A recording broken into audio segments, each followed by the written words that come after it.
नमस्ते, अभिवादन आपका इनोसेंट इन्वेस्टर के इस नए वीडियो में आपके लिए डिस्क्लेमर बात करेंगे बाजार में एक बहुत बड़े मुद्दे की जो इस वक्त गर्मा गर्म चल रहा है। क्या जो लॉकडाउन वगैरह लग रहे हैं, क्या जो कोविड के केसेस बढ़ रहे हैं, इससे हमको डर जाने की ज़रूरत है। उस पर बहुत ही छोटी सी वीडियो में आपके साथ डिस्कशन करना चाहते हैं। जो सबसे इंपॉर्टेंट डेटा है वो आपके सामने मैं रख रहा हूँ। आपको बहुत इंपॉर्टेंट चीज़ें यहाँ पर देखने को मिलेंगी, समझ भी जाइएगा कुछ ना कुछ। अभी देखिए हमारे सामने क्या है कि इंडिया ने 93,000 फ्रेश कोविड केसेस संडे को रिपोर्ट किए। ठीक है, अब ये जो केसेस हैं कोविड के 93,000, ये सच में एक बहुत बड़ा नंबर है। अगर आप ओवरऑल टैली को देखोगे तो 125 लाख मतलब 1,24,93,000 मतलब 1.25 करोड़। ठीक है, 1.25 करोड़ लोग इन्फेक्टेड हो चुके हैं किससे, कोविड से। ये सच में एक डरावना और ख़तरनाक नंबर है। लेकिन अगर आप इंडिया के साइज़ के हिसाब से इसको कंपेयर करोगे तो हम अभी भी छोटे नंबर पे हैं। कोई बहुत ज़्यादा डर जाने की ज़रूरत नहीं है। अगर आप डेथ टैली की बात करोगे तो क्लोज टू 1.5 लाख के आसपास है, 1,64,000। ये एक बड़ा नंबर है और इसको हमें संभालना होगा आने वाले समय में। अगर हमको लड़ना है किस चीज़ से, जो बाज़ार में डर का माहौल है उससे, तो इंडिया को इसको कंट्रोल करना पड़ेगा।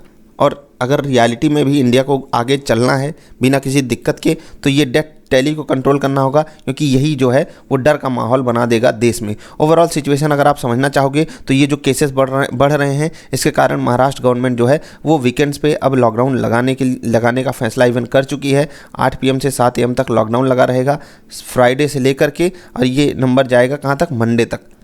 मंडे सुबह 7 बजे तक और फ्राइडे शाम 8 बजे तक लॉकडाउन लगा रहेगा। ये अजीब सा है ना अपने यहाँ केस, क्या कि वीकेंड पे कोरोना का हमला बढ़ जाता है। खैर, वीकेंड पे लोग जो है वो बाहर जाकर मटर गश्ती करते हैं और उसी से वो जो है सुरक्षा मानकों को इधर उधर ताक पे रख देते हैं, इसीलिए ये दिक्कतें आती हैं। खैर, हमको क्या करना है, हमको समझना है कि ये जो स्टेट्स बताए गए हैं, अगर हम यहाँ से कहीं हैं तो हमको पहले तो अपनी सुरक्षा का ध्यान रखना है। दूसरा, अपने पैसे की सुरक्षा का ध्यान रखना है। ग्लोबल टैली भी आप यहाँ से देख सकते हो। अब पैसे की सुरक्षा का ध्यान हम यहाँ पर बाजार की चार्ट पर आकर दिखा सकते हैं आपको, कैसे रख पाओगे आप।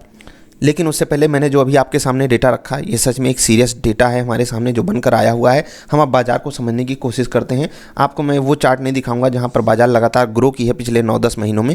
मैं आपको चार्ट दिखाना चाहता हूं अभी जो बाजार में अनसर्टेनिटी का माहौल बना था, एक गिरावट आई थी, उसके बाद हमने एक बढ़िया मोमेंटम देखा। ठीक है, और फिर ये जो गिरावट आई, इसके बाद फिर हमारा एक मोमेंटम चालू हुआ है। और ये जो मोमेंटम चालू हुआ है, देखो एक चीज़ मैं बता रहा हूँ, अपर लेवल्स पे हमको जो है कॉन्फिडेंस कई दिनों से नहीं मिल पा रहा है। मतलब हम जब ऊपर जाने की कोशिश करते हैं, हमको एक डीप सेलिंग देखने को मिल जाती है ऊपर के लेवल से। मतलब हम अगर बाजार खुले हैं पॉजिटिव, हम ऊपर गए 100 पॉइंट ऊपर गए, लेकिन यहाँ से हमको 150 पॉइंट की सेलिंग मिल जाती है और इस कारण हम नेगेटिव में बंद हुए हैं कई दिन हमारे साथ यही हो रहा है। हम एक बड़ी बड़ी वीक बना रहे हैं ऊपर की साइड भी। यहाँ तो आप खासकर इसको देख पाए होंगे, अभी कुछ दिनों से बाजार में गिरावट भी आई थी। अभी हम कुछ पॉजिटिविटी की तरफ जा रहे हैं। यहाँ पर ग्लोबल संकेत भी हमारी तरफ है। कुछ कारणों में हमको जो है वो DIIs भी बचाने आ गए हैं। अभी DIIs ने खरीदारी क्यों की वो भी हम समझ लेते हैं, क्योंकि ये भी एक बड़ा नंबर है। और जो बाजार का ओवरऑल सिनारियो बन के आ रहा है, यहीं से डिसाइड होगा कि अब बाजार करना क्या चाहती है। कल की बाजार वाली वीडियो अभी कुछ देर बाद आएगी, उसको आप देखिएगा। लेकिन ये जो नंबर है हमारे सामने, आप म्यूचुअल फंड की इन्वेस्टमेंट अगर आप देखोगे तो वो मार्च महीने में वो एक नेट बायर बन के आए हैं। कारण आपके सामने यहाँ पर लिखा हुआ है। ठीक है, बहुत ध्यान से देखिएगा, आपके सामने कारण यहाँ पर है। अब ये कारण अगर आप पढ़ोगे तो आपको कुछ खास दिखाई नहीं देगा। क्यों? क्योंकि आपको लगेगा कि चलो भाई ELSS में लोग पैसा लगा रहे थे, इसीलिए म्यूचुअल फंड वालों को पैसा मिला, उनकी मजबूरी है बाजार में डालना, उन्होंने डाला। और हाँ, यही सच्चाई है कि बाजार में जो DIIs की खरीदारी हमको मार्च में देखने को मिली, उसका सीधा इम्पैक्ट कहाँ से आया? वो आया ELSS इन्वेस्टमेंट से। लोग अपना टैक्स बचाने के लिए इन्वेस्टमेंट किए। वैसे तो भाई कोई करेगा नहीं। अगर आप देखोगे तो जो DIIs हैं अपने, वो फरवरी में 13,000 करोड़ का माल बेचे। ठीक है, जनवरी में 26,000 करोड़ का माल बेचे, दिसंबर में 30,000 करोड़ का माल बेचे। देख लीजिएगा दिसंबर में बाजार कहाँ थी। नवंबर में 15,000 करोड़। ठीक है, अक्टूबर में 4,000 करोड़, सितंबर में 9,000 करोड़। ठीक, अगस्त में देख लीजिए 9,000 करोड़, जुलाई में देख लीजिए 612 करोड़।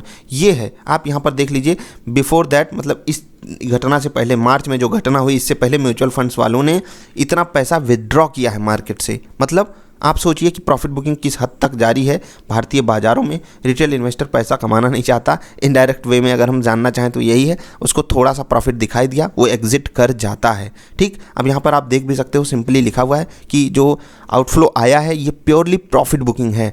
समझ रहे हैं? अब मार्च वगैरह में पैसा लगाया था इन्होंने, इसीलिए यहाँ पर निकाला है।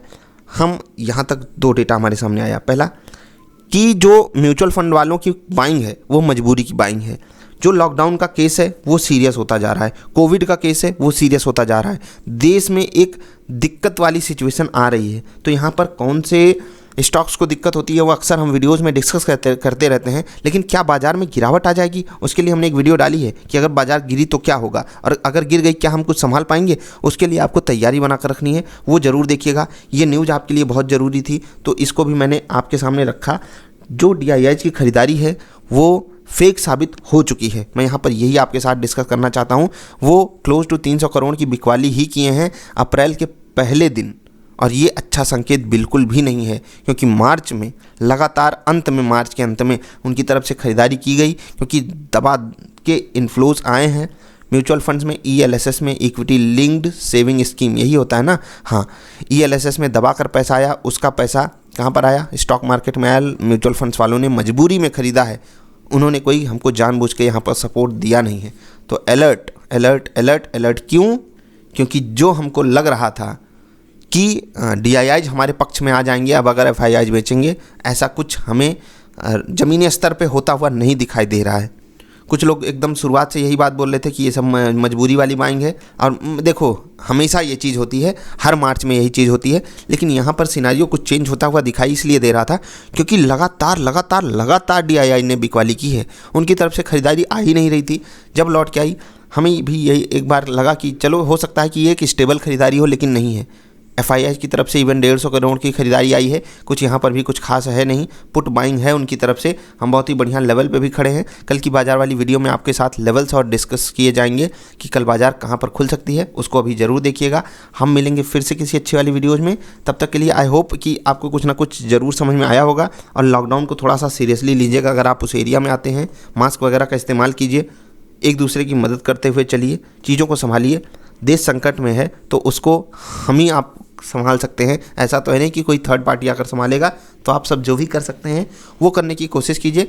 बाज़ार में पैसा बचाना है तो 2 तरीका है, पहला कि आप बाज़ार में इन्वेस्टेड ना रहें, दूसरा अच्छी जगहों पे इन्वेस्टेड रहें, तीसरा और कोई चारा नहीं है। अच्छी चीज़ें अगर आप खरीद के बैठोगे समझिए आपका पैसा सेफ़ है, आज नहीं तो कल वहाँ पर आपको एक बड़ा रिटर्न मिलने ही वाला है।